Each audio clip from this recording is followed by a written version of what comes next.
worth saying that all the countries right now, currently, the economy is a little on its toes for everyone. Oh, on your final paper, the history of Japan is filled with ups and downs, but the boom period in Japan at the height, there was a period in time when you would ask like an economist how you rank like the buying power, the purchase power of Japan. It was at number one. Like Japan was the global leader at some point, but that was about, I would say, safely maybe 30 years ago. And then now it's been in the decline and trying to stabilize ever since. No, no. Japan's boon was after the World War. So like the economic boon was not, it was not before the World War. It was after the World War.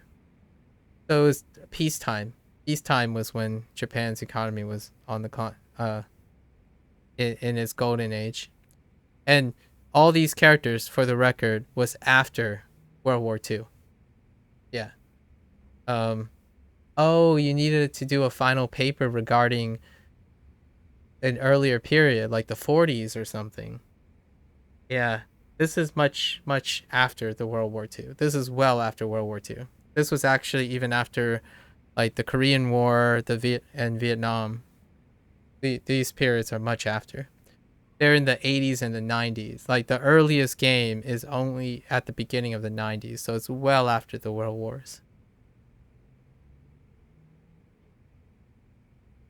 All right, good. No problems then. The prompt is, was the United States justified in using, oh, your classic yeah, your classic atomic bomb essay? There are many ways to, what did I do for that game? I had an essay like that too. Um I I don't know what I wrote for that. Now I can't reflect on it like I was when I was younger anymore, cuz that essay is very um it's very deep. There is a movie, by the way, just to tell you about it. There is a movie that's coming out soon. It's called Robert Oppenheimer, or it's Oppenheimer. I don't know if you recognize that name, but Robert Oppenheimer was the scientist that headed the Manhattan Project. And there's a movie coming out. It's a dramatization of the the stuff revolving around the motivations, the drama. Yeah. So there might be a great movie out that that make that United States and that unfortunate part time of the World War um really interesting or compelling. Yeah, there's a Hollywood production of Oppenheimer. Um yeah, my if I had to take a take, which I don't think that's the scope of the essay, generally speaking, you could take a pragmatic objective approach to it, which may be the whole like casualties utilitarian approach, or you could go with a more emotional, intelligent and psychological approach where like the um the idea of weapons of mass destruction. I think what I went with back in the day is the classification and value of life with respect to the use of weapons of mass destruction. I didn't do what a lot of my other classmates did that looked at the fallout consequences and then the baggage that led into the the use of the atomic bomb. Um Bombs with an S, because there are two atomic bombs. Um Also, some of my classmates I remember focused more on ending the war soon. uh ending the war soon versus so they talk about what if scenarios, which generally speaking, as much older now, is a very logic it's a really unfortunate logical fallacy in my opinion to talk about what if scenarios when you're considering such incredible acts of like questionable morality and ethics. So they would talk about like more people would die if the war didn't end soon. But the idea is there's also cultural sensitivity approach where Japan at the time is not aware of culturally about giving in, right? Surrendering or compromising. So there was also a cultural dissonance between the United States, the current culture of the United States military culture, and the Japanese military culture. So there's all that. You could write pretty much any of that, and your teacher would probably be pretty, as long as it's well done. Give it a go. I'm going with how much hurt and economic destruction they did. That's hard to quantify. That's difficult to quantify. Uh, but yeah, I suppose you could find some information about that. Yeah, ChatGPT would be a great starting point to get some inspiration for your own prompt. Yep, that's like the new age thing to do these days. It's great. You're using tools that are available for you to gather resources for your essay. In terms of hurt and economic destruction, justification tends to be the way of two things. So one has to weigh the cost and loss and the projection of one country versus another country. That's kind of how justifications work. I don't particularly like brainstorming about justifications because a lot of times it deals with social justice, a lot of times, and value systems. And when push comes to shove, you can spin that in both ways. But it's often not um, impartial. It tends to be partial towards the victim and bias selectively against the victor. It's not it tends to not be a fair shake for both that are involved in the conflict. Generally the victim is the one that gets the sympathy, and generally the victim is this one that the sympathizer elevates, while the victor does not get that same. It's a double standard a lot of times. But I have a feeling I know where you're going with this, which you're taking the role of a sympathizer, which is very reasonable. It would make for a very reasonable essay. All right, a little digression for that, but it's a really great topic to explore with young minds. It's a very great topic to explore with young minds. You learn from the teacher's perspective. Like if I were the teacher, it gives a great grasp of what kind of students that the teacher has. I wouldn't mind reading essays about that, like what the overall sentiments of what kids interpret these days regarding a historical event that is incredibly tragic in every way. So, and yeah, it does make it odd whenever we think about the modern cultures of Japan. But know this, right? You have to remember that you grew up, and so did I technically, because we came after the world wars. So we grew up in a time when Japan is represented by what we understand, like what we sympathize with, not a Japan that came before the world war started. It's a very different time. My parents have something. So Japan. Here's an interesting one that's kind of related to this specifically. It's brought up a couple of times. It's brought up a couple of times in Yakuza, like on arm's reach, and that's the animosity between the Chinese, the Japanese, and the Koreans.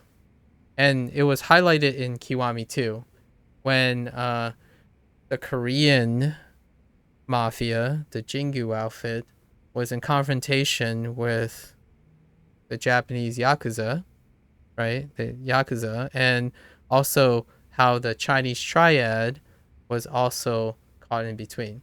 There is an animosity between Japan, Korean, and China, generally because of the Korean War. So um, it it goes back to like the World War stuff. How my parents still reflect on it sometimes these days. Yeah, before that with Japan, yeah, basically. So it goes back pretty far, and depending on which generation you are, my parents have to reflect on that. Because, for example, my sister and I, we regularly interact with between the two. Like in the United States, we interact Korean, Japanese, and Chinese born Americans or second gen or half gen Americans communicate with each other. But my parents still have lived long enough and born in a time where there's still filtered down animosity from the conflicts between Japanese, Chinese, and Korean people. So um, that goes, and then one generation back goes back to the World Wars. And we kind of carry some of that legacy and that baggage, but at the same time, playing these games kind of makes it seem like that type of stuff is overshadowed by just domestics. So all the stuff we see now are focused on domestics, but yeah, there's still that type of lingering sentiments about the post-war generations. Aluminium family is still really strong anti. Yeah, exactly. They're conditioned by their times. It's tough. It's really tough. My folks talk about it quite a bit too. They have this um it's hard to just extinguish or like get over such feelings. It's a really serious topic. I understand that maybe back in high school it feels like an assignment, but nowadays when I think back, it's not much of an assignment. It's forgive and forget can be a thing. It can be a thing. It's a forgive and forget is a very it's a very Western culture approach. Oh, it's a moral assignment? I see. On morality. Yeah, forgive and forget is a very Western thing. Because remember what makes Yakuza, right? What makes Yakuza the series and the Japanese culture and by extension, like the Chinese culture, like Eastern culture in general, is we know we remember and we honor our legacy, our ancestors. It's a communal thing. So they're very communal cultures. So we don't forgive and like we do forgive. But like the cultures can honor forgiveness, but to forget something is disrespectful. So a lot of times it's very difficult to forgive when your culture tries to remember these things a lot. In Western culture, a lot of times forgiveness comes with forgetting them, like forgetting the pain or forgetting the meaning of things. And it comes with the pro of being able to forgive much easily. Yeah. So it's kind of like a cultural dissonance a lot of times, but there are pros and cons on both sides. It's difficult to forget the pain and the fear and whatnot because the culture centers around making sure you don't forget things, make sure where you come from. Like all that builds character in Eastern culture. a lot more. Like the emphasis is very strong. Um, Even pain and war is an experience and a learning experience, and that's kind of what I gathered from my folks. But as a multinational American, I understand the sentiments of forgiving and forgetting, and I'm often also second chances and third chances. In Asian culture, that's very a lot lower. It's a lot stricter.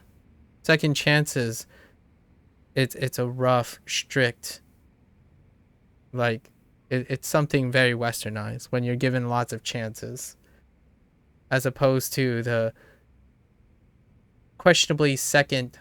Yeah, oh, second chances only for immediate families. Yeah, like strangers, thing like missteps in public. The fear is what keeps the order in it. It's a lot of times afraid to mess up the first time, right?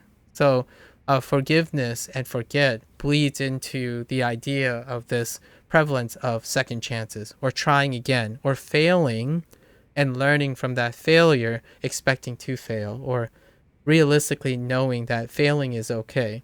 That's at odds with the more high strung face culture of Eastern culture. So they're all like all these themes are connected with the whole giving up or surrendering or fighting another day or retreating versus honor, conviction, sacrifice. And that plays into how the two countries were participating in military in like war basically. So all that filters into the clash between Western and Eastern culture. At least that's my perspective on like one of the most interesting takes or interesting things to look at when it comes to the world wars,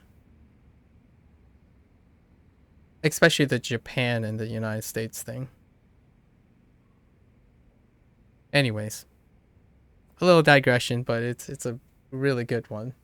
I watch a lot of war documentaries and like war dramatizations for different creators and different generations interpretation of these things, and certainly they definitely change with the times. Yeah, I if war games were presented in different ways, it would be kind of fun to play war games. But for a long time, war games play into the RTS genre very well, and I had my RTS period, which was around my teenage years. The golden age in RTSs, they played into war games a lot, even historical ones like Age of Empires, and then we had like the Command and Conquers, right? Things like that. Those are probably before your time, but I'm sure you're familiar with some of them. Like there are new Age of Empires games now, still, I guess. Microsoft Studios still keeping it going. And a little less so about the Command and Conquer series. Yeah. And the most recent one is Company of Heroes. Company of Heroes 3 is probably the most recent one when it comes to war related RTSs. Like real, like the historical war related RTSs. All right. That's it. Let's get back.